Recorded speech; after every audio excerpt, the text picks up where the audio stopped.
Good afternoon, everyone. Good afternoon. Yes, good afternoon. Well, welcome. My name is Josie Feimster. We're going to go ahead and get started just a few minutes early. First, I would like to thank everyone for coming out. I know how important this all is to talk about all of these different things in regards to the things that we've experienced. So, just a little about me. My name is Josie Feimster. It's an honor to be here. This is my second year here and presenting, so I'm really excited to be here.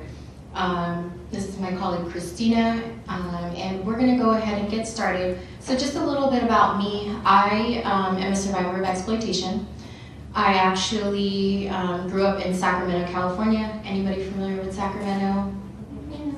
Nobody's from there though. It's okay, that's okay. But yeah, so I grew up in Sacramento, California, and I grew up mostly in a dysfunctional home where drugs and alcohol were very common. I never knew what my day-to-day was going to look like. There wasn't much stability or consistency in my life that children need. That I really believe in that children need stability and consistency as well as love and affection and things like that. So my life didn't start off that way. Again, it was very dysfunctional. Things that I thought were common were actually not that common and not healthy. And I didn't know that until years later. And so I eventually became a teen mother at the age of 15. And I'm really the proud mother of a high school graduate, and she's in college and she's doing really well. But when I was 15, I didn't know, this day would come. I didn't know that life would be this great and that I could be a good mother. My parents did the best that they could with the tools that they had, and they were very limited. My father came from the Philippines, so he was an immigrant, came to this country and with hopes to find a really good job and to be able to provide for his family. My mother is a first-generation Mexican-American woman from Idaho, which is strange, in my opinion. But again, they did the best that they could with the tools that they had.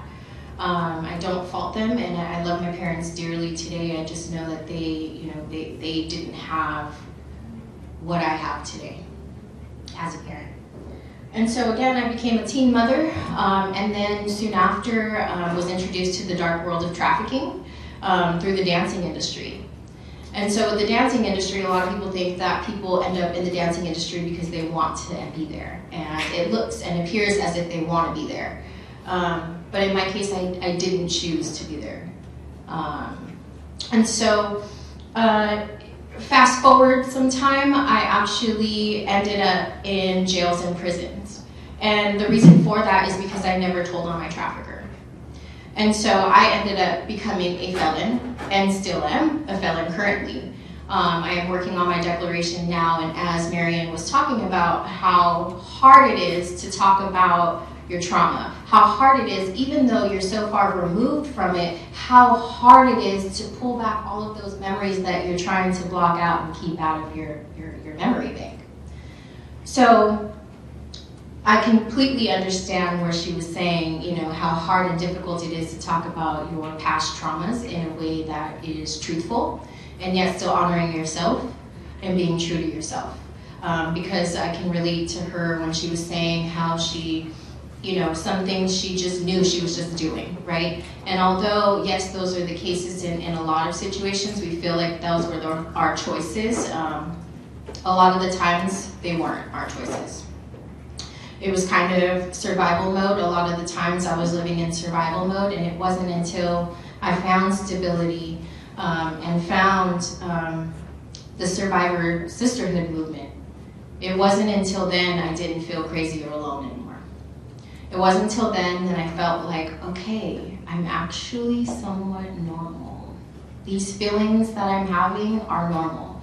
These effects from my trauma, that was normal. But I didn't know that until I got in touch with other survivor leaders in the movement. In fact, when I was sitting in prison, Chowchilla in California, I remember thinking and sitting on my bunk thinking, if I can make it out of this, I have to give back. And I didn't know how I was going to do that. I actually described in detail I wanted to work at this place called the Drop-In Center. Didn't know it was a drop-in center. But I described this place in detail, that I wanted to work with other survivors or other people that had been prostituted. I wanted to work with people that have had significant trauma in their lives and found a way to make it through. And so eventually I found and was introduced to other survivors and was actually invited to LA County for a youth empowerment conference that we just did our annual conference this year. And it wasn't until I started meeting other survivors and I was like, wow, there are so many other women like me fighting for girls like me. And for me, it was that moment that I was like feeling so empowered that I can do anything at that moment, because I knew that I had a tribe of people that loved and supported me no matter where I was. And so that's a little bit about me. I'm working through a lot of things right now currently with my own criminal record, right? Because I was actually re-victimized after being victimized. And law enforcement didn't treat me like a victim because during that time, services and support wasn't even available. There weren't conferences such as these talking about issues that affected people like me. And so I just wanted to share a little bit of background about myself so that way you understand where I'm coming from and just having that better understanding of the trauma that I've experienced. I'm now going to go ahead and let Christina share a little bit about herself, and then we're going to go through a series of things around the survivor movement. Good afternoon. My name is Christina Bids, and I'm from Los Angeles, California, but specifically Inglewood, California. So right now we have a lot of light shining on our city because we have the LA Rams that's coming to the city of Inglewood, which is a big thing going on. So if you're not familiar, that can kind of help you narrow it down. I grew up in Inglewood my whole life, pretty much. I'm from there. I was born down the street in Culver City from a small little hospital. My mom had me at age 15 years old. So technically my grandmother raised me because my mom was a child. So I don't really look at my mother as my mother. I kind of consider her to be like my sister. Like I call her by her first name, and I really think my grandma is like my mama, and my mother always tells me like, that's not your mama. I'm like, yeah, she is, you gotta share. It's a real kind of crazy dynamic. My mother, my dad was in my life till I was about 3 years old, and then he kind of disappeared from the picture, and then it was just me and my mom and her two twin sisters that kind of raised me.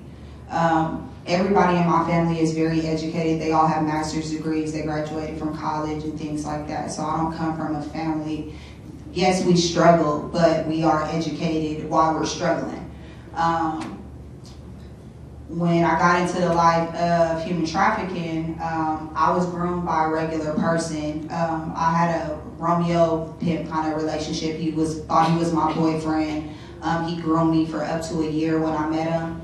When I first met him, I had a regular job. I was a pharmacy technician in Beverly Hills. I worked in a compounding pharmacy. So I knew of exploitation and I knew what human trafficking was, but that wasn't what I grew up in, because what I envisioned with pimps and the pimps that I did come in contact with as I was growing up throughout middle school and high school was totally different from what came into my life.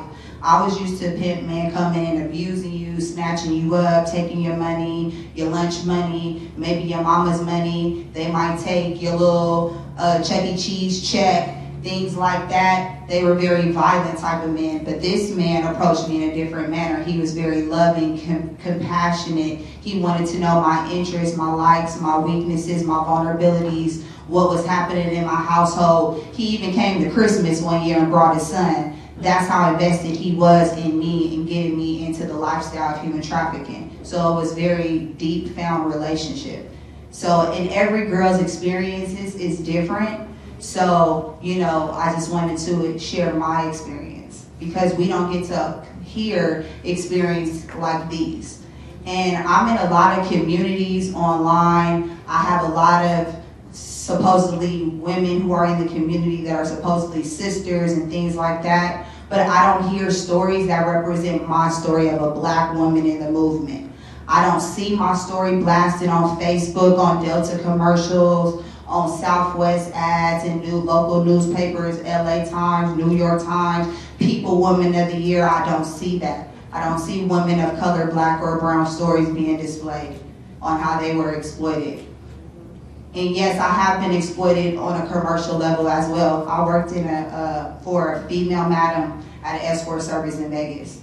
So there's different levels to exploitation, and I did grow up in a good home. It's just about who you meet and the connections and the relationships that you establish with people. And growing up, I didn't have anybody to tell me what were good relationships and what were bad relationships. So the relationship that I thought was a good relationship and somebody who loved me wasn't that type of relationship. And I ended up having a baby by this person. So I have a 9-year-old daughter by my trafficker. And currently, I think he's still in prison for human trafficking, not for me, but for other people who he has exploited later on down the line. My daughter doesn't know nothing about human trafficking. She doesn't know nothing about my background because she's 9 and she's very young. And she lives in a lifestyle of a child. Like, she still puts her shoes on the wrong feet. She's still trying to learn how to like skate and ride a bike. Like, she is still kiddie-like. And I want to maintain her innocence as long as I can while I'm still doing the work in the movement. So that's like a little bit of background of like my story a little bit, just like the quick version. And then we're going to get into a real powerful conversation. And then we're going to have some Q&A time a little bit after that so that you guys can like get some like real good conversation going on. So if you guys have questions, write them down, because we really want to like have a conversational piece while we're here today. Thank you, Christina. Sure. So what we wanted to do is talk about how we ended up here, right? Because in the eyes of the movement, right, we are survivor leaders. And how we ended up here, again, for me specifically, it was, you know, meeting other survivors and getting connected with them and them giving me an opportunity. One of my dear friends, Leah Albright Bird, survivor leader from Sacramento County, now located in Dallas. She actually, I sat with her in Sacramento one day at a temple, which is, it's a coffee shop. And I love coffee. So we, yeah, they say bougie coffee, but you know. Anyway, so I said, hey, can we meet? And this was in 2015, summer of 2015. I had reached out. She had an organization in Sacramento County. It was faith-based, so I was very hesitant. I was very hesitant because I have a different faith than her. And I didn't know that she would accept me. I didn't know if she would, you know, love on me like she did other people of her faith. But thank goodness she didn't care what my faith was. So she met with me and we sat down and I shared my truth. I shared my truth of being re-victimized, of taking charges and not telling. And for me, that was a lot of shame and guilt that I had held on to because I was holding on to that stuff by myself. Besides the people that were around me, like my husband and my daughter and, you know, close family and friends, no one else knew about my experiences. And I didn't have the words or the community to be able to reach out to them. So after I met with Leah, shortly after, she said, hey, you know what? I have this training I'm doing. I don't want to do it. And I want to know if you can do it. And I was like, wait, you want me to do a human trafficking training? Like me? And she's like, yeah, you got this, girl. And I'm like, I do? Are you sure? And I did it. And I felt empowered. And I felt like I was doing what I always wanted to do and needed to do and what I was called here to do. All of my experience have led me up to this point. The good, the bad, the ugly, the most painful moments to the most beautiful moments have led me to this point. Even sitting here today talking about this to you all today has led everything. And so I started to meet with other survivors. I met Christina along the way. I met Kate. I met Audrey. I met so many women that supported me and believed in me and seen me for me and not who I used to be. And that was really, really big for me. The survivor sisterhood movement, it was scary for me because I didn't come from a family that was that loving and that accepting. They made me feel empowered to be able to use my voice and to talk about my truth and not to really care about what other people think. Because ultimately people are gonna have these preconceived notions about who I am and where I come from because of what that stack of paper says about me. And so I started to feel empowered, and I started to even go to different conferences and meet different people. And I started to see that even when we would meet with young survivors, that we would get joy from them, but we gave hope to them, but they gave us joy, right? And that was amazing to see that we can bring hope to other people, to young people. Although that, we do struggle, right? I think people have this idea that we can speak across the country and do these national conferences and think that we're all together, but we still struggle. Although my struggles may look a lot different than, when I was first out even. Being around other survivors definitely made me feel empowered and supported. Through the survivor leader movement, I have even talked about how this transformational skills that Miriam was talking about, we all have them. We all have them. There were times where in the life, I would, do a lot of the administrative stuff, so to speak. So like doing the ads to, promote exploitation. I didn't know that I had those skills, that I can reuse those in different ways, in healthy ways. And that's really important. For you, Christina, were there what in the survivor leader movement or sisterhood, what did you find in it? What did it give you? So we created our own sisterhood movement. I'm going to say that because there is no movement for us right now. Currently, there is no Black and Brown Survivor Sisterhood network for us that's run by a corporation. There is not. There's no organization out here that has any head Black or brown women. I mean, there's one that just came about, and I think that's Missy, who just hired somebody that's an executive director that is of African American, but there is no Black survivor-led organization or platform for Black and brown sisters for us. So we have to create that for ourselves. And I've noticed that because when I go to conferences and when I go to different events, there is no platform for us. We only met because we were working doing a kids event, and we were going to these same events every year consistently every time through LA County Probation, Michelle Guyman. So in LA County, we are leading the forefront in the movement of human trafficking.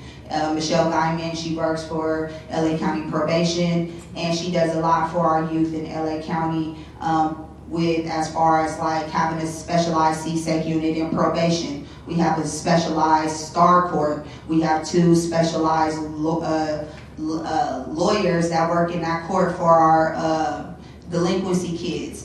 And so through that, and then we have specialized probation officers for our CSEC girls. So through all those collaborations, that created an event called an empowerment conference that's held every November. And we get like about 40 girls from all over LA County. It doesn't matter if you're 40 miles away, 50 miles away. If you want to come to this conference and you're in a healthy space, you can come down and you can get to have a panel of survivors that come up. You can engage with us all day. There are healthy older survivors. They have games that we play. We do healthy healing. We have mental health there just in case we have girls break down. We have their advocates, and all the people who are on this retreat are all connected to a youth in some form of way. So they all know who these people are while they're up there at this conference for 3 days, 2 nights. And within those 3 days and 2 nights, while we think we're giving back to these kids, doing panels and speaking and things like that, we're also building community for ourselves. Because when I first met Josie, I thought she was weird. And not because she was weird because I didn't know her, but because she was dressed in her religious clothing. And because I'd never seen or talked to somebody like that, I was closed-minded. And remind you, being in the lifestyle of the game, pimping teaches you certain tactics and skill sets and mindsets. And we're still growing and developing every day. We're still learning. I still got certain things that I need to work on that I still do in the game that I need to work on every day. And one of them is judgment. I passed a judgment on a person that I didn't know before I got to know her. And this is like one of my best friends, my sister. When I have problems right now to this day, I can call this woman and she's going to help me process my pain, my joy, my everything. But that's a mindset that we have to get out. So no, there wasn't and there isn't anything for us as adults. Like Josie said, when she got out the game, there was no services. We were still being treated as prostitutes. I didn't have a program to come out of like what we have now. And there's still a lot of adult women who don't have programs to come out of. They're coming out of the lifestyle, and yeah, we have street outreach, and we have people who want to come and give them a toiletry bag. But after you give me this toiletry bag, where am I going to go? And then y'all really don't realize is that pimping he might retaliate on me because you might just give me a hand-me-down hotel, lotions and soaps, and some cheap tampons that you got from the 99-cent store. And because I talked to you and you gave me this bag, now my pimp is going to make me use this cheap stuff that's going to break me out and give me a rash. And it's going to be my fault because I took 5 minutes to talk to you and I could have been making some money. So in actuality, we need to really be thinking about what we're doing before we go out there and do it, because it could really be affecting people. And that's why we don't have platforms, because no one's thinking about the long-term sustaining survivors. We're thinking about sustaining us for right now because it's beneficial to you right now. And I'm not saying to you as in you in this audience, but to these main people who are head of these organizations, y'all corporate pimping survivors. Y'all put us in a committee. Y'all give us a title of a survivor leader. I spoke at a youth conference and I told these kids 2 years ago. When I got in my position, I didn't know what a survivor leader was. I was still a victim. I got an organization, and let me tell you how cold this is. An organization put an ad in Craigslist for survivors to run a group. I was on Craigslist doing the devil's work, looking for a trick. God brought me to that ad. It took him about 3 years for them to call me back. Not 3 years, 3 months. But that was the wrong place for that type of ad to even be posted. Why wasn't that on an Indeed or a Career Builder or a LinkedIn? It's on Craigslist. That's the wrong place for an ad to be for somebody who is in a vulnerable state. And then when I went to that organization, come to find out, it was in the same area where I was turning tricks. I turned a whole lot of tricks in their parking lot and didn't even know that they was there to help victims of human trafficking. And then when I got arrested in a city as a prostitute, they didn't even link me to that organization for services. But I see the other women, and I'm not trying to make this a race thing, but it is a race thing, and I'm going to be the one to say it. Because when I see white women going to jail and going to get services, they're linked to all the stuff. They get a list of services, places they can go, pantries, shelters, church places where they can go get 30-day services, out-of-state Colorado retreat centers, 6-month, 2-year programs. And all I get is a toiletry bag off of Figueroa Boulevard and a flyer to tell me that I might be able to get some services if I come to the task force meeting in Long Beach. That's not no survivor leadership. That's not no leadership for nobody coming out the lifestyle. So we had to create our own leadership, because amongst women who are here to help younger girls, younger youths look up to us, we are hurting. We got needs and things that we want. Yeah, we want our records cleared, but that ain't nothing. How are we, when we age out, because technically they say for service providers doing direct service work as case managers, you're only supposed to do it for 5 years. I've been doing it damn near 10. Where do I go up in a totem pole? And if I tell you I got an extensive resume working at damn near every organization in LA County, I've been either an advocate, a case manager, an intake coordinator. I should be a president of somebody's organization by now. I should be on somebody's board right now, on about 5, 6 boards of organizations. It should be so much more, but the system is set to keep us here at these entry-level case manager advocate positions. And we're supposed to be grateful because somebody came in and saved us, because somebody came in and created a movement for us. But what is this movement really doing for us? When we have to create our own movement within a movement. So we're like a sub-movement in a bigger movement that no one knows about.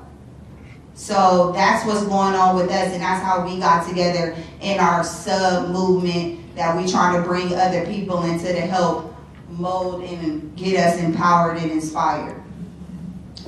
Thank you, Christina. You're welcome. So, as she was saying, I mean, a lot of people still struggle, right? A lot of survivors still need their rent paid, and they're leaders in the movement. A lot of people still need to get their kids through college, right? Like, there's a lot of stuff that, like, survivors still need. I've known survivors that, you know, ended up back in the life because they didn't have the resource or the support around them. It is very limited. The survivor leader movement is important. And I think across this nation, we have to highlight lived experience. It's important. When you think about the AA and NA model, right? It works for some people, right? It may not work for everyone, but the majority, it does work. And when we look at the survivor leader movement, it's kind of the same thing. As I said, it wasn't until I met other survivors I didn't feel crazy or alone. I can talk to Audrey, I can talk to Christina, I can talk to my survivor leaders about the things that I need, and they can get me connected to the people I need. But sometimes we don't have that. And that's the reality. You know, Christina talked about how she thought I was weird, and it's funny because she told me that a couple years later, she's like, I thought you were weird. And I was like, for real? I was like, okay, that's fine. I mean, a lot of people think I'm weird. So I'm like, that's okay. But, you know, it wasn't until we started having those real conversations about real stuff that impacts us, people of color specifically. When you think of women of color in this country, we're paid less, we're treated less, we're less valuable, right? Missing and murdered Indigenous women across this nation, people are not searching for women that go missing. Like, that's a problem in our country. And when you think about like the survivor leader movement, it's challenging to see, because when you were in the game, when I was in the game, white women made the most money. And the reality is we got out of the game, and it's still the case. It's still the case and it's not to say that I don't love my white sisters, because I love all people. It's not about that. It's about the reality and the facts. It's fact that we get paid less, we get less recognition. People don't hold us to higher standards that they hold other people. Like, it's just a different vibe, feeling towards people of color, women of color specifically. You know, when you try to break that stuff down, and it's like, wow, you know, one of my sisters told me when I was so excited to go to the first empowerment conference, and she's an older survivor that's been around in the movement for some time, and she's created a lot and done a lot of great things. And she pulled me to the side. She said, you know, I know you're really excited to come to this empowerment conference, but I want you to know not everybody is your friend. And it took me back a little, and I was like, whoa, that's kind of gamey to me. That feels kind of gamey. I was like, okay, I already know what this is. And that kind of made me feel a little closed off and kind of hesitant. That's why I was weird to Christina, because I was like, ooh, are they gonna like me? Are they gonna treat me like I'm different because I look different and I represent a different kind of person to them? So I just wanted to highlight that. I think. Can I reflect Yes, on that? please. Because the second year you came to the conference, you didn't have that. I didn't.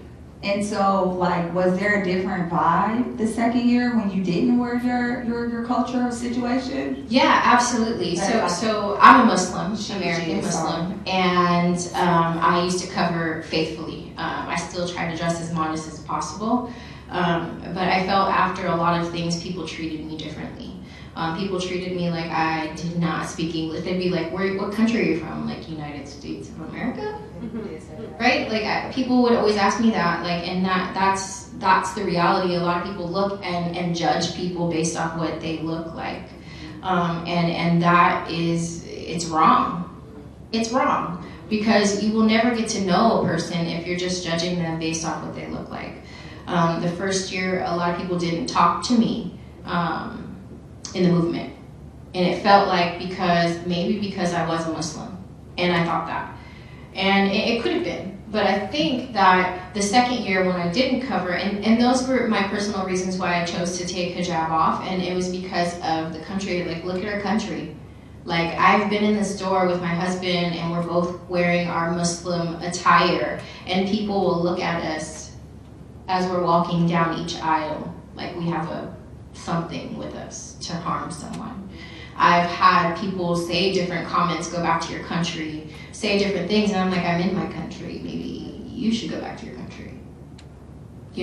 And so it's very harmful to people and to our society, because ultimately we are all one community.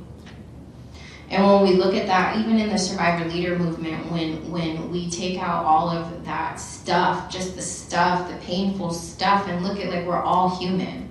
I think Marian said something too, that, like, we're all survivors of something in this room. Every single person. And so it's really important to kind of remember that when working with and talking to other people. I know everyone kind of has their own roles and the reasons why they do this work, but I think it's really important to keep that in your mind. Why do I do this work? And keep asking yourself, so that way you don't get burnt out, because vicarious trauma is real. And when we think about the survivor leader movement, Christina talked about her being in doing direct services for almost 10 years. For me, it's been 5. And I've been saying to myself lately, I have to transition to something different. Not because that I can't, I don't want to be a disservice to the people that I'm serving. I want to be fully present. I don't want to be like, you know what, girl, you need to get it together. Because that's how you can get a little jaded. You can feel like, oh, they're not getting it. This is the 30th time she's been to jail. She's not going to get it.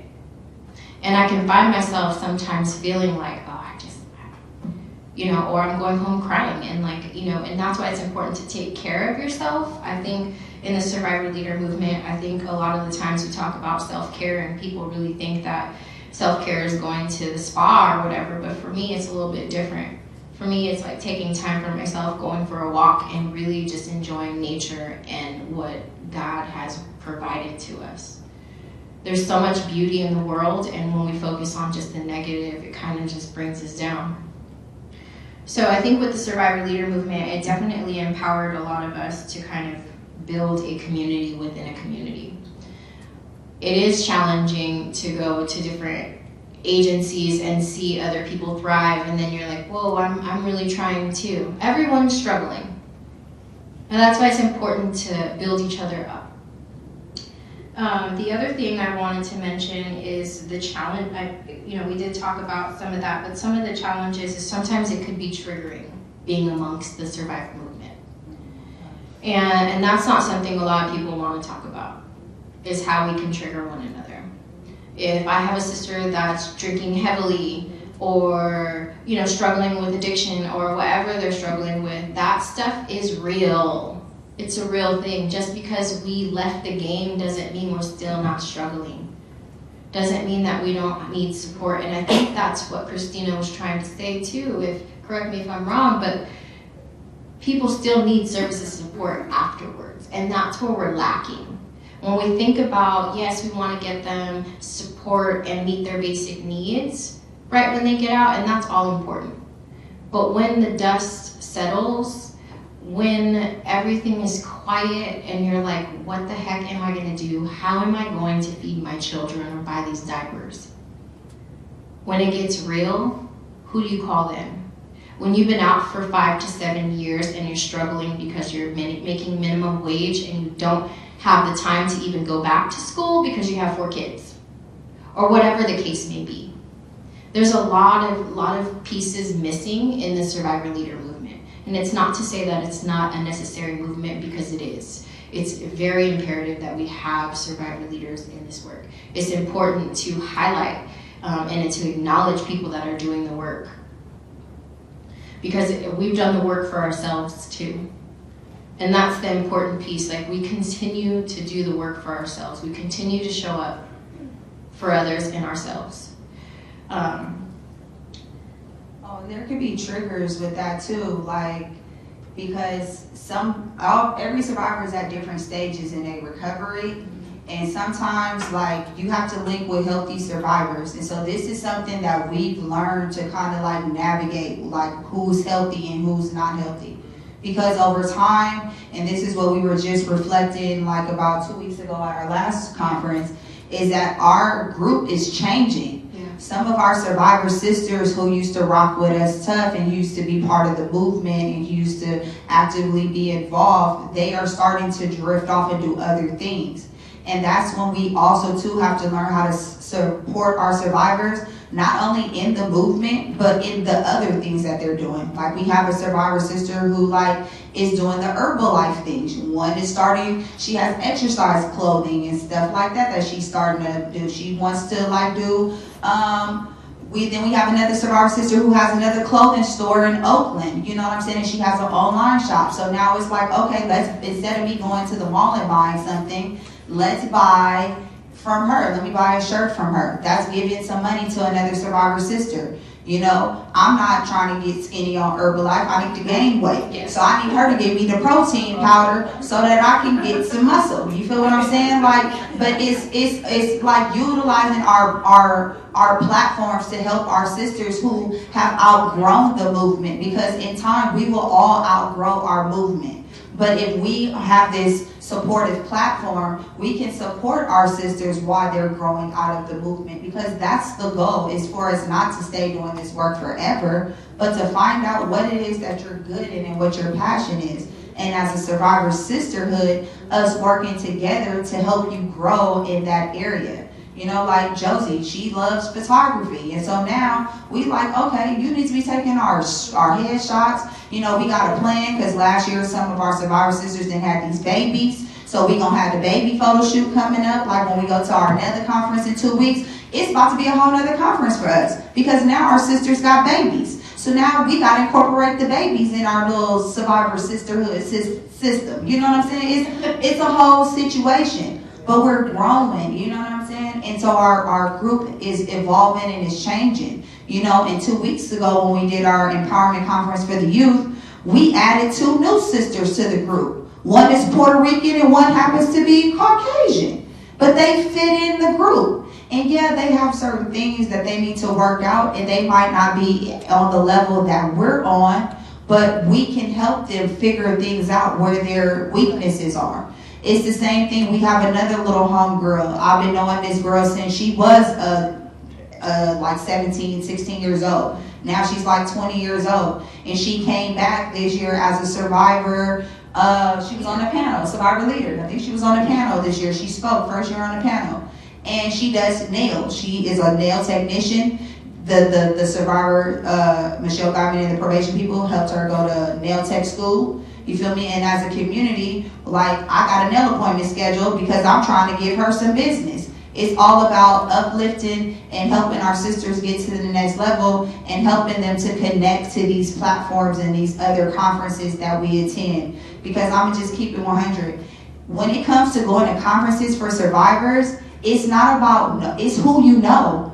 It's not just put it out there. It's not on an Eventbrite situation where you can just click and you there. It's on a what you know. So if you don't know nobody that's in the movement, that's going to these conferences for other survivors to build support and to build these healthy relationships, then you're missing out.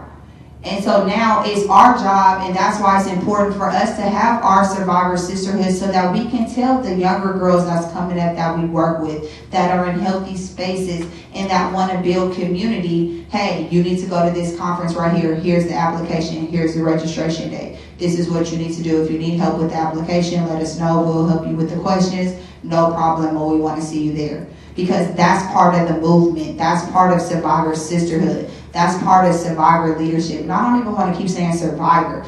That's just part of being a good person. That's part of just uplifting another young lady or a woman or whoever she is, period. That's just part of doing our job as a community to uplift.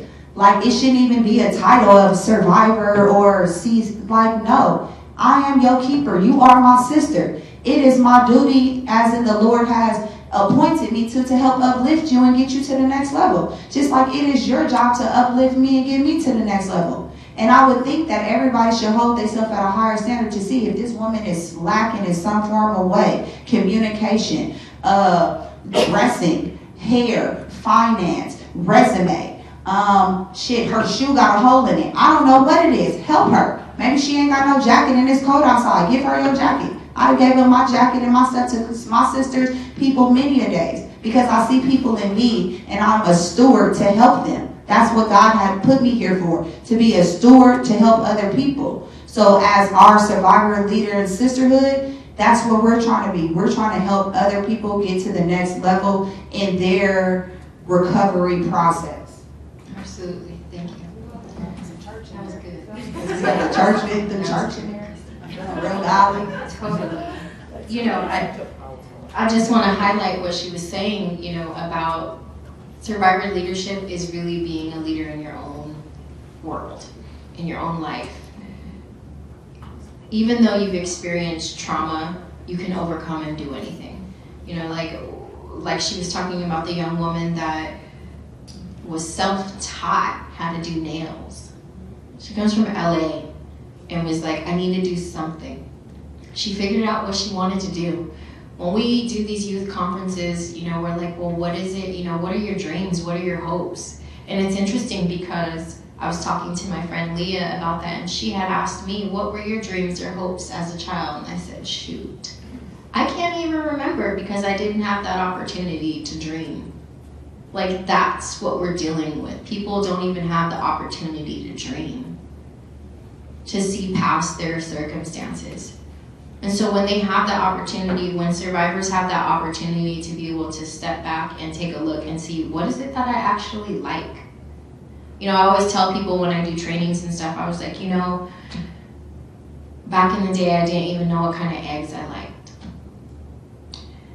That's sad. I didn't know what kind of eggs I liked. I like scrambled eggs. But I didn't know I liked scrambled eggs until I tried hella different eggs and really thought about it. Like, I was really intentional. Like, how do I even like my eggs? Like, people should know when you go and order at a restaurant and you're like, oh, they're like, you know, can I get some eggs and potatoes? Well, how do you want your eggs? And I'd be like, that's pretty sad that I didn't know that, even that about myself. And so when you think about other young survivors, they may not know what kind of eggs they like. They may not know what their dreams and hopes are because they haven't had that opportunity to think about it. So when we go to these youth conferences, again, we get joy from them, but they get hope from us, and we get the joy of knowing that we were there. We've been exactly where they were. The unknown, not knowing where's life going to take us. And as I said before, everything has led me to this point, and I can think that Christina feels the same way. Everything has led us to this point, to even having this conversation with you guys. Sharing our truth is really important and empowering and can help other people. And that's what it is for us. But it's not the case for every single survivor. I don't encourage every survivor to come up and share their story and talk about their pain, because it can be very difficult. When you think about your own personal experience, and you don't have to say, but when you think about your own personal experience and journey in life, thinking about your most painful, most hurtful moment in life. Imagine sharing that with people over and over and over and over. Imagine sharing that in detail with people. That's tough, right? It's really tough. But I think that it's important that people like us who have the opportunity to have that healing, to be able to process some of that stuff and be able to talk about it, we're able to help others. We're able to help young people to see that they don't have to go through those struggles as long as they have, as long as we were also. The other thing I wanted to mention is talking about staff lived experience. So currently I do direct service work, and as I said, I'm going to be transitioning just to do trainings and things like that, which is really a passion of mine. But I do believe in lived experience staff. I think that we say it across this country that we support survivor leadership, but again, as Christina said, a lot of us are just doing entry job level work in the field. And I know some women that have education. I myself just have a GED, and I've made it this far. And honestly, like, I'm grateful. I'm grateful for the opportunities that I've had. But I also have a privilege that other people don't have. I have a privilege that I have survivor leadership support. I have strong allies. But that took work, and that took me doing the work for myself, and not a lot of people, again, have that opportunity to even take a step back and be like, this is what I want to do. The other thing I wanted to mention is that lived experience staff is linked to higher quality of care for CSEC youth and survivors of sex trafficking.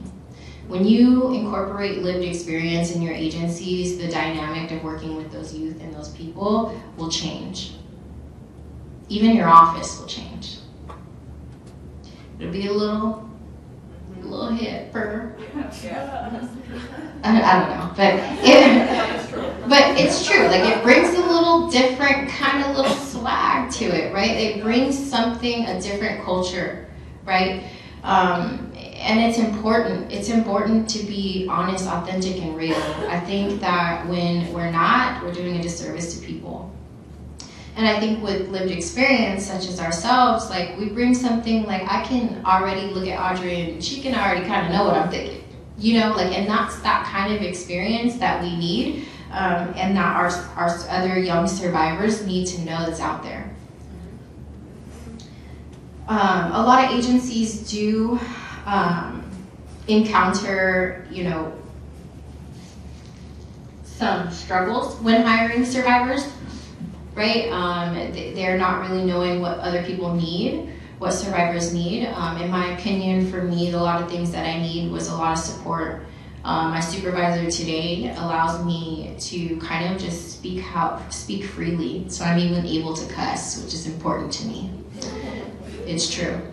And she doesn't judge me for cussing. You know, she doesn't judge me for getting really, and this is what she says, oh, Josie's just very passionate. The passion is coming out. And I'll be like, okay, good. That's a good one to use. But because it's true, like, I get hot, I start getting hot, I start getting kind of like, you know, my head starts to do a little, you know, and I'm a hand talker. So she knows, and like, she gets me, but that's important. I had another supervisor at a different agency that didn't give me that support. In fact, made me feel like I was less than. And that was hard, and it was very challenging. It felt kind of gamey times that she would talk to me instead of, you know, I do a lot of presentations, so I leave work a lot, right? And she had asked me to give her my list of where I'm going. And I gave her my list, and she said to me, oh, I didn't know it was that many things that you were doing. And I said, oh, you know, I told you guys I do a lot of outside stuff. That's really important to me. And she was like, okay, well, from here on out, I'm gonna need you to run all of your stuff by me before you accept them. And for me, that was like, wow. It was kind of gamey. It was kind of pimpish for me, and it triggered something for me, and she may not have known it, and we didn't have a relationship to be able to talk about that. And so when I bring this up, I'm thinking about how when you're working with other survivors, being able to just be authentic and being very careful in the words that you use. And that was something that I think that she didn't really understand. You can't tell me that, because I'm gonna do what I wanna do anyway. Like, that's the reality. Like, I'll take the time off. I don't need your approval. Like, I'm out here trying to make change in the ways that I can and using my platform and my voice and my story. And I get to choose. And so that was something that she didn't really understand, so,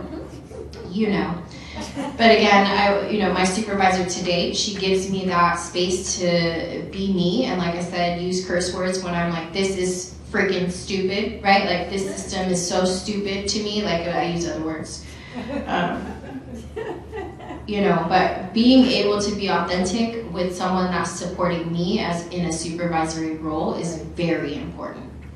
Otherwise, I would have been burnt out and left a long time ago. I told her that, and I tell her that all the time. It's because of you I'm able to do my job a lot better. It's because you allow me that space and you honor my survivorship. I promise you, she tells me, I learned from you so much.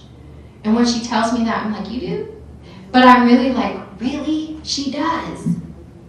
She learned about a lot of the different systems in Sacramento County, right? About CPS and how our systems are different from Oakland or other counties that she's worked in.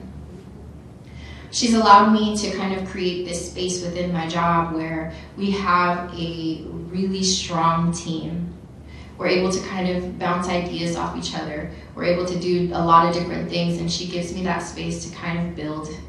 And that's important, and that's empowering. And I think when you hire and when you think about hiring survivors, I think it's really important to just think of like, what can we do for them to make it a little bit easier? Especially if they're doing direct services. So other things that I always say and recommend is therapy. Therapy on the clock, though. Right. And that's important. It is. Because everyone needs therapy. Everyone has experienced trauma, has felt pain. And it's important to talk about it with people that are healthy and you connect with. And so since I found someone, I'm like, hey, I need to go on my schedule. Because if I go after work, then it's taking time from my family, which isn't fair. So being able to open up these different spaces for them to allow them to continue to heal, because vicarious trauma is real. And when you hear these horrific stories over and over and over and over and over, it starts to do something to you. One day I was with a colleague of mine and we went to go do an intake at this place called CPSU. It's a child CPS building, children's receiving home where youth go. And in Sacramento County, our receiving home is on a blade, which is a track where exploitation is happening on the street. So kids actually aren't being safe. In our county and city, we have issues right now. I have issues with that. And I'm always talking about it, so I had to bring it up here. But I'm talking about it, and I keep talking about it because we're supposed to keep these kids safe, yet we are placing them in more harmful and exposing them to more pain and trauma. But one day, a colleague and I were sitting there talking to this youth. She shared some really deep, in detail trauma that she just experienced. And so in the beginning of the conversation, I was sitting upright in my chair. At the end of the conversation, I was slouching like this.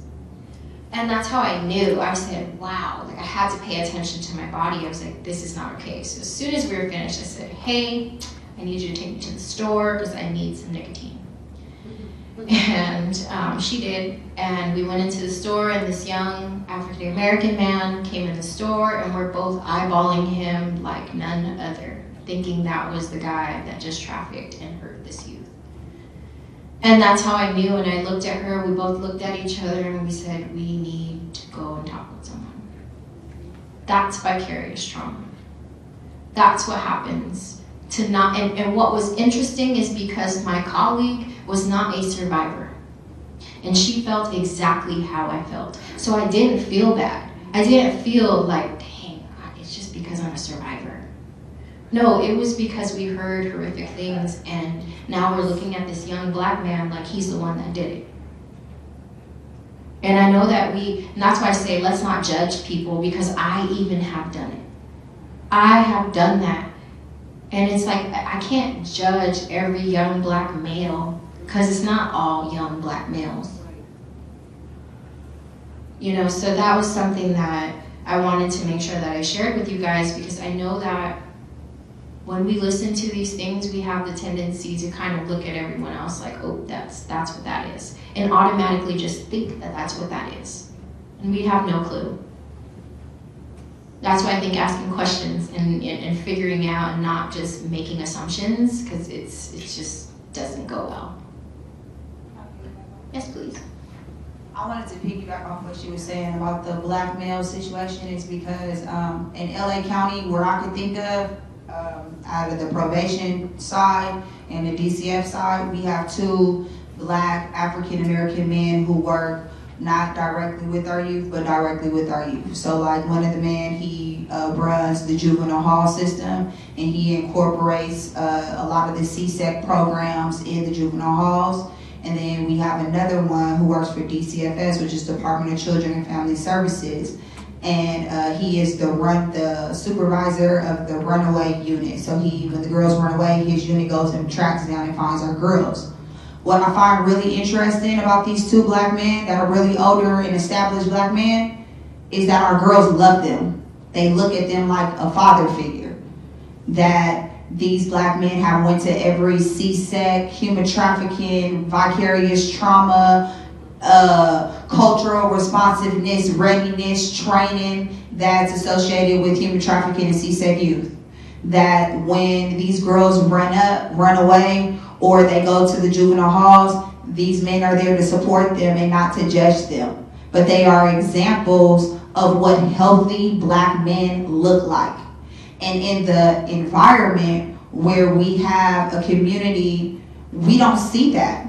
So in most agencies, being honest, you see the white woman being the savior. We have no real black man that's really engaging with our girls. And when you go to agencies and you tell, well, I'll be honest, white women like, hey, we need to hire more black men staff, or we need to not exclude them in the conversation. And they're always like, well, I mean, he can be a trigger for the girls. How can we get past triggers and biases if we don't invite them into the conversation and into the space? Because the problem is that a lot of our youth that we serve, they don't have daddies. And these pimps and traffickers, they're coming like the daddy.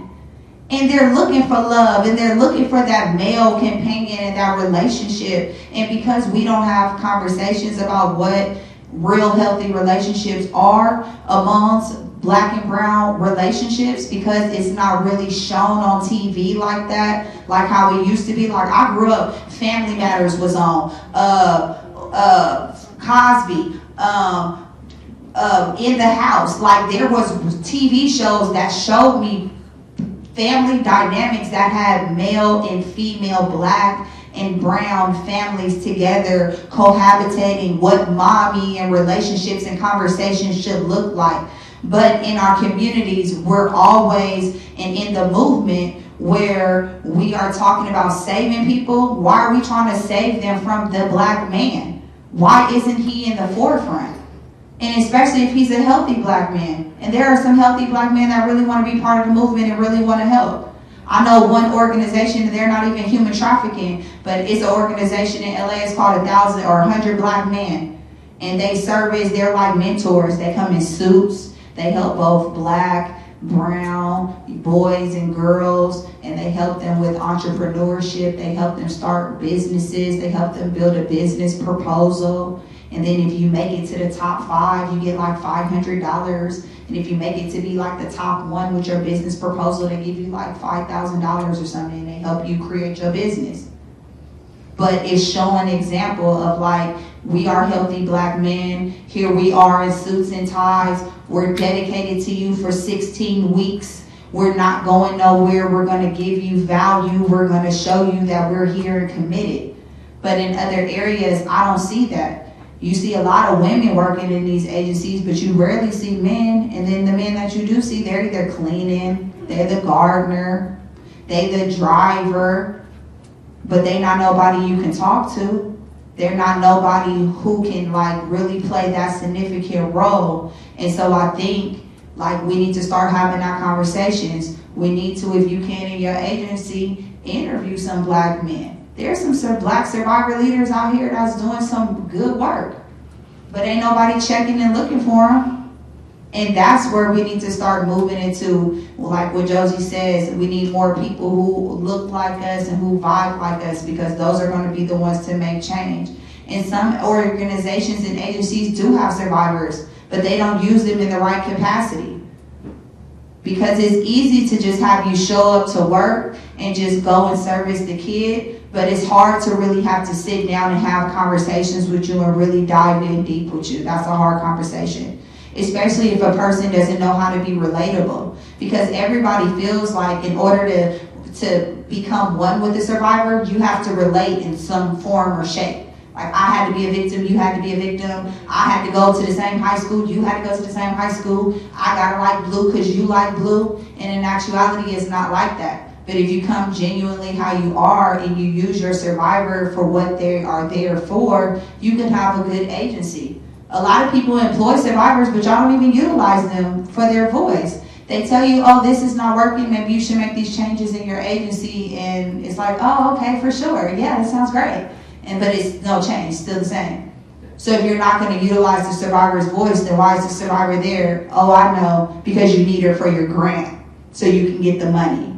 So let's stop using survivors because it's built in your contracts, it's built into your grants, and let's start really utilizing their voice for what it's worth, because they're the ones that's doing the direct service. They're the ones that's on the ground roots, going to deal with these clients. They know what it's like out there on the boulevard. They know what it's like when a client is distressed or a client is going through something, trauma or whatever. They know how to cope and deal with that. And if you really listen to them, they can help better your agency rather than you just going to a whole bunch of trainings and listening to a professional who heard from a survivor anyways, and now you're thinking because they have a PhD that what they're saying is valid.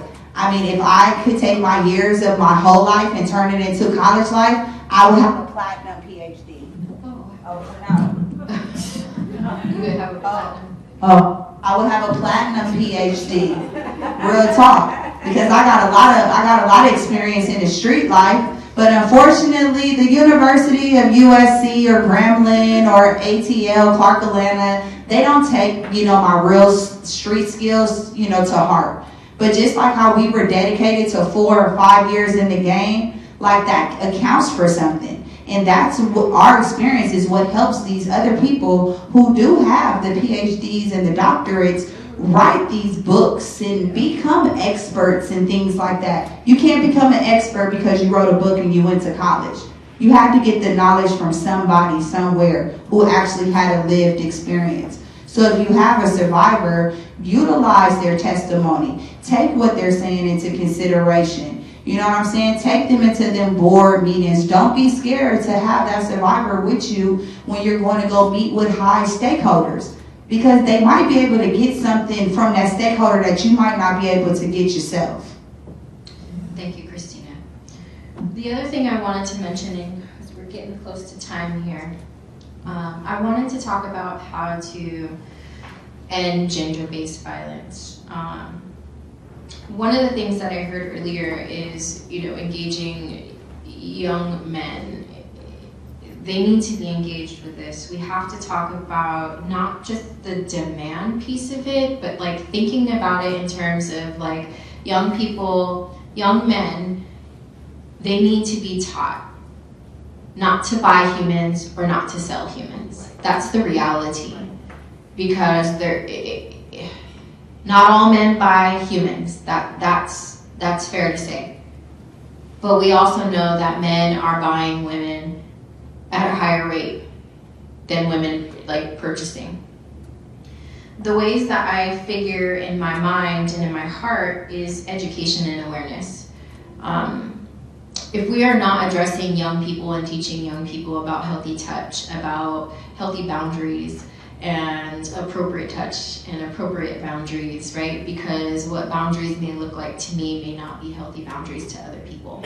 So I think with thinking about young boys and girls, there aren't any services really. When you think of like young minorities, like we were driving through Philly on the way here and we were looking, I was looking around and just amazed because it's so different than Villanova. We are in the suburbs. You don't see flowers. You don't see, it's so different. You don't see a Pier 1. Yeah, there was no Pier 1 over there either. But there was no like, what are the opportunities for people in Philly even? Let's think about that. What are the options for young minorities in Philly? When I was looking around, I was looking at the parks and I was like, this isn't even a park. Kids can't play. When there's no opportunity or support or resources in their communities, what do you think is left to do? That's the reality that we're facing. We have to think about oppression, racism. We can't even think about ending sex trafficking in America without addressing racism, oppression, poverty. Those things are real, and that's why people end up in these situations. That's why I ended up in the situation I ended up in. And that's why there's so many people still, as we're talking right now, as we're sitting here in this nice, beautiful place, people are out there on the street struggling. And until we address these things and really talk about how we can end racism, how we can end oppression, how we can end all of these different things that are hindering people and these barriers, when people have resources and opportunity, life is a whole lot different. Because I can speak for myself, my life is a whole lot different because I have resources. My life is a whole lot different because I don't have all of these oppressed things happening to me now, currently. But prior to that, I lived in poverty. Prior to that, racism was all around me. And these are things that I think that we all know, but it's like we have to do something about it. We have to actually make change. And the ways that I think that we can do that is like so many laws come out and we don't even read and know what's happening in our communities. That's a big piece. Learn about what's happening in your community. What bills are being pushed that affect people of color specifically? People that come from lower socioeconomic status. Like when you think about South Philly, it's poverty down there.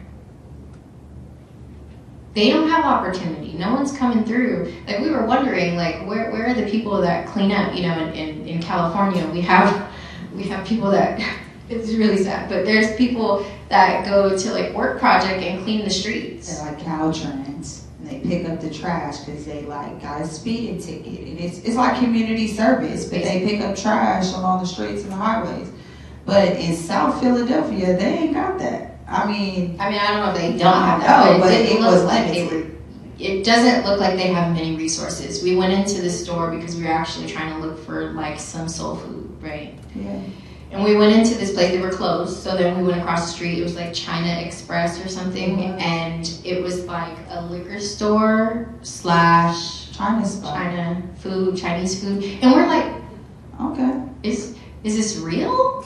Like people, and then we asked someone, do you guys eat here? She's like, no, I don't even eat there. And I'm like, well, where's the food access? When I think about youth in Sacramento County, AB 12 youth, which is extended foster care in California, and the youth that they take from, they take the youth from situations in their household that are unhealthy and unsafe, right? And then they place them in the receiving home, like I said, which is on a track. Then they end up turning 18 at some point, and then they're like, okay, you want to opt into AB 12, which is extended foster care in California. And they say yes, and then they place them in even more problematic situations right off of other tracks in Sacramento and or not close enough to grocery stores, when all they have access to is Bolero, a gas station, or a liquor store. How do you expect kids to thrive if this is what our community is doing? if my state in California, if that's what we continue to do, is place kids in more harmful situations. To me, it's silly, and I keep talking about it because it's really important to me, and it's like, how can we keep kids safe if we're placing them in more harmful situations? So that's one of the things that I wanted to mention again, is that I think education and awareness, youth outreach programs, and bills, and policy and law, all of that matters. And especially policy around housing. Like, there is a lack of housing for CSEC, human trafficking victims, period. They don't have nowhere to go.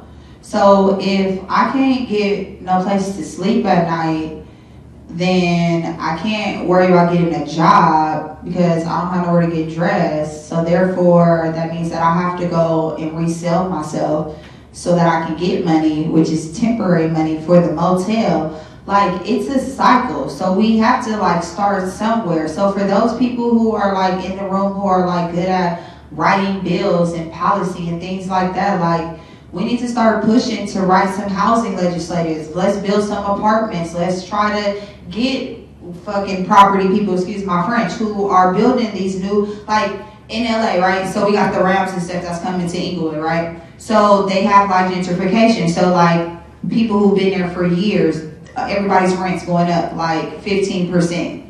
People triple their rents, right? They ain't got nowhere to go. So they about to be homeless, but these people don't have no jobs, or they retired, or you know, they're veterans or they're seniors.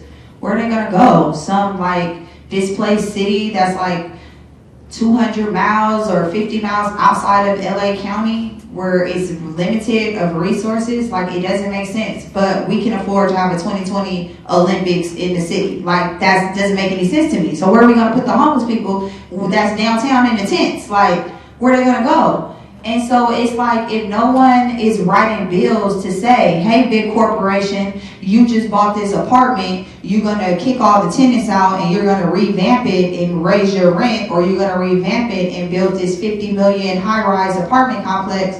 Well, why not let's make 50 out of the 200 units for human trafficking victims? Or let's split it down the middle, 25 for domestic violence and 25 for human trafficking. At least we're securing apartments for long-term sustaining the people. But if we're not thinking about sustaining them for the long term, and we're only putting a temporary fix on a Band-Aid, in 5 years, we're still gonna have girls out there selling themselves. It's not gonna end. So we have to, like Josie said, work from a community standpoint first. And this could be from anybody's community, because there's people who are homeless in every city. Yes. But we have to figure out a way to hold these big corporations accountable, who are buying up the land, who are buying these properties, who are coming into our communities. Every community is gentrifying around everywhere.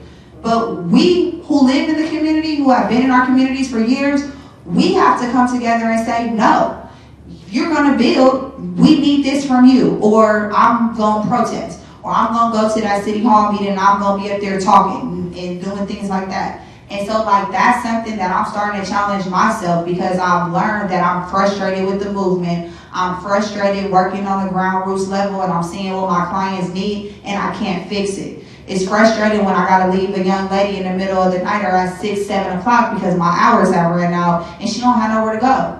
But I got a house, but because my job and it's politics, I can't even let her sleep on my couch. You know what I'm saying? Like, it's so many things going on here, and you wanna help, but you're limited on the help. And so now I've come to the realization that I got a passion for housing, because the only way I'm gonna help fix the problem is if I help this person get some housing. Because when I was homeless, sleeping out of my car, when I didn't have nowhere to go, I couldn't focus on getting into school. I couldn't focus on building a resume. I couldn't focus on going on that job interview, because I'm sleeping in my car and I gotta figure out how the hell I'm gonna shower in the morning.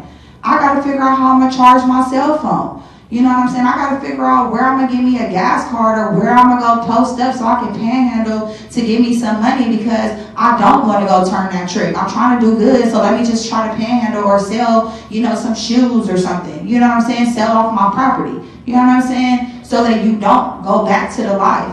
But then when you run out of shit to sell, or you you know, people, you on that corner too long panhandling and the police then told you you gotta keep it pushing or you gonna get a ticket, then what is there left for you to do? You back to human trafficking. Back to the same thing.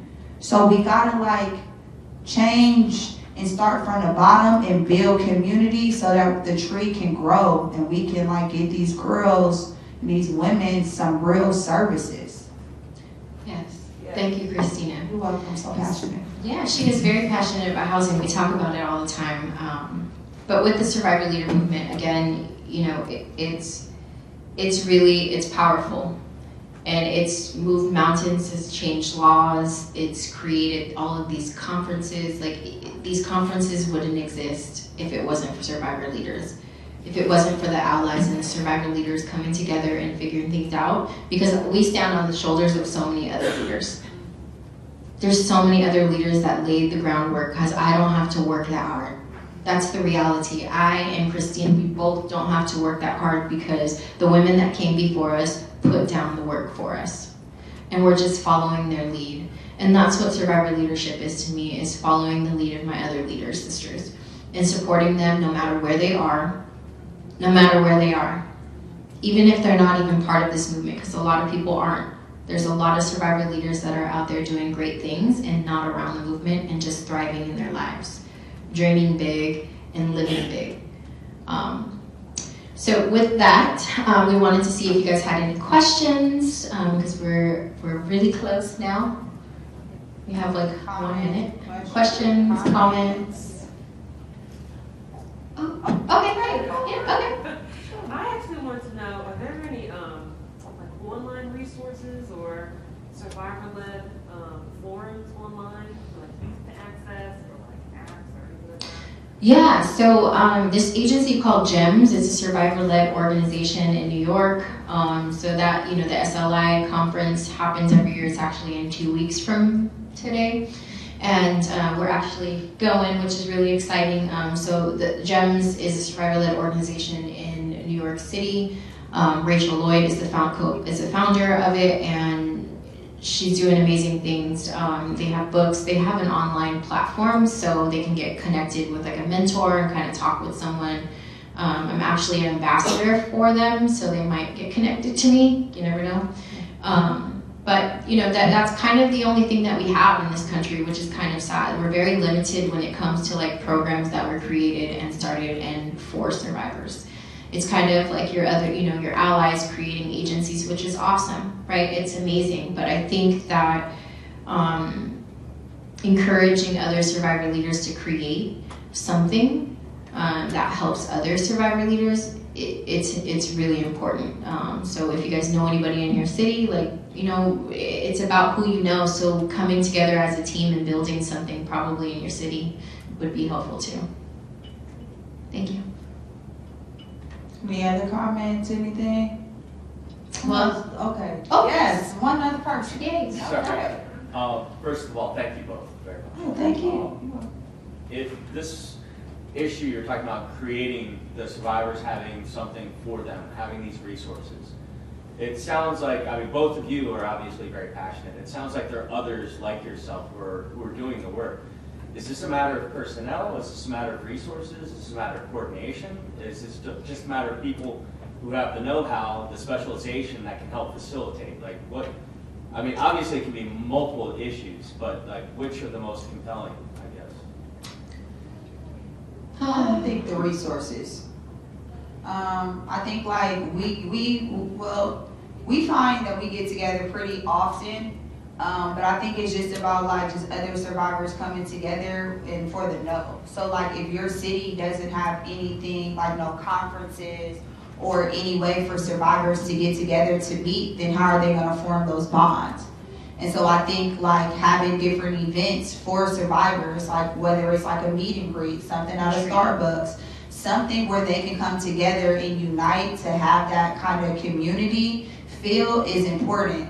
You know, and so like, for example, like what she was telling us about GEMS gave us environment to where we could thrive to meet other survivors. And through going to these conferences, we sparked bonds and we kept these relationships thriving.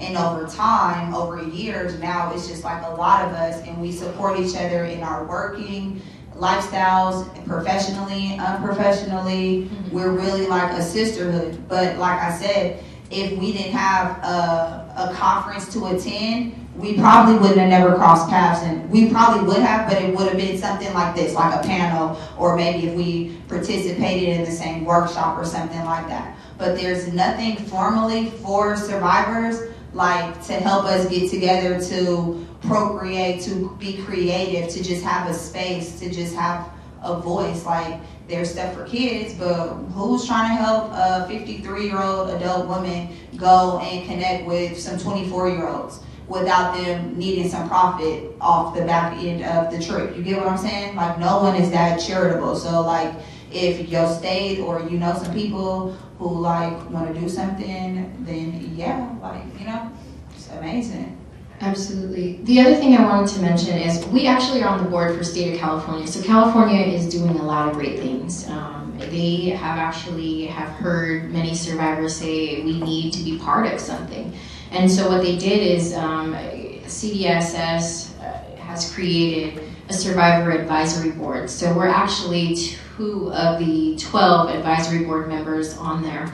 And what we do is we provide assistance and bring our knowledge to the table. So anything that relates to CSEC youth and policies, we help and kind of give our voice to it.